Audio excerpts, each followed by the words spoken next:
मुसलमानों के हक में लड़ाई लड़ने के लिए असदुद्दीन ओवैसी ने मोदी सरकार को अल्टीमेट दिया और भारत के मुसलमानों से जो कहा उसने सबको हैरान कर दिया है।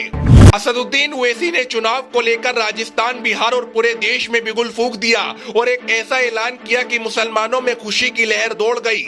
देश में मुसलमानों को सरकार से लेकर रोजगार तक हिस्सेदारी मिलेगी। असदुद्दीन ओवैसी के प्लान को समझकर राजनीतिक पंडितों का दिमाग हिल गया। 2024 में देश में लोकसभा का चुनाव है, लेकिन इससे पहले देश के तमाम राज्यों में विधानसभा का चुनाव होना है और राजस्थान, मध्य प्रदेश, तेलंगाना में चुनावी जनाक्रोश शुरू हो गया है। लेकिन देश के अंदर मुसलमानों की जितनी तादाद है उसके हिसाब से उनकी हिस्सेदारी बेहद कम दिखाई देती है। इसी को लेकर असदुद्दीन ओवैसी ने इस बार एक ऐसी रणनीति पर काम किया जो देश के हर राज्य में मुसलमानों को बराबर की हिस्सेदारी दिलाने का काम करेगी और 24 के चुनाव में मुसलमान इस बार बहुत बड़ा उलटफेर कर सकते हैं। हम आपको असदुद्दीन ओवैसी की उस चाल के बारे में बताते हैं जिसने कांग्रेस से लेकर सभी विपक्षी पार्टियों के होश फाख्ता कर दिए हैं और देश के सभी राज्यों में असदुद्दीन ओवैसी और उनकी पार्टी मुसलमानों की लीडरशिप खड़ा करने में जोर शोर से काम कर रही है। बिहार के अंदर असदुद्दीन ओवैसी 5 विधायक बनाकर पहले ही अपने रुतबे का एहसास करा चुके हैं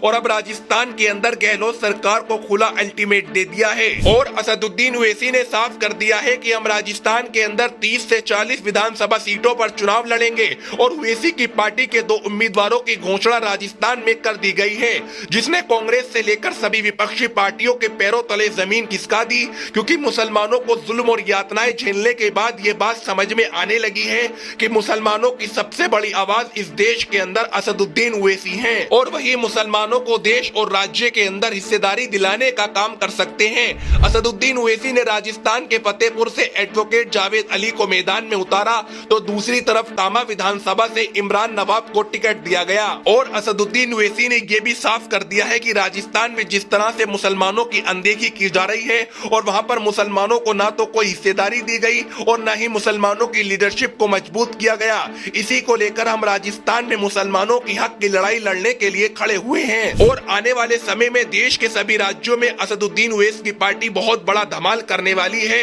और देश के सभी मुसलमान ओवैसी के पीछे जाकर अपनी लीडरशिप की हिस्सेदारी की मांग बहुत तेज करेंगे, क्योंकि भाजपा के आने से भारत के मुसलमानों को पता चल गया कि संसद के अंदर कोई भी बिल या कोई भी चीज मुसलमानों के खिलाफ होती है तो उसकी पूरी जानकारी और उसके खिलाफ लड़ाई लड़ने का काम केवल असदुद्दीन ओवैसी के जरिए से किया जाता है। असदुद्दीन ओवैसी साफ कर चुके हैं कि देश का मुसलमान अगर मेरे साथ कंधे से कंधा मिलाकर चलता रहा तो आने वाले समय में मजलिस इत्तेहादुल मुस्लिमीन देश में एक राष्ट्रीय पार्टी बन जाएगी और भारत के इतिहास में मुसलमानों की सबसे बड़ी लीडरशिप होगी। और मोदी सरकार पर असदुद्दीन ओवैसी ने तंज कसते हुए कहा कि देश में जितनी भी बेरोजगारी बढ़ रही है, चीन हमारे घर में घुसने को तैयार है और महंगाई अपनी चरम सीमा पर है, इस सब के लिए क्या हम जिम्मेदार हैं? मोदी सरकार को सीधा अल्टीमेट असदुद्दीन ओवैसी ने दे दिया है कि 2024 में देश के लोग भाजपा को जड़ से उखाड़ कर फेंक देंगे और मुसलमान एकजुट होकर अपनी लीडरशिप को मजबूत करेंगे और ज्यादा से ज्यादा सांसद मुसलमानों के संसद में पहुंचेंगे।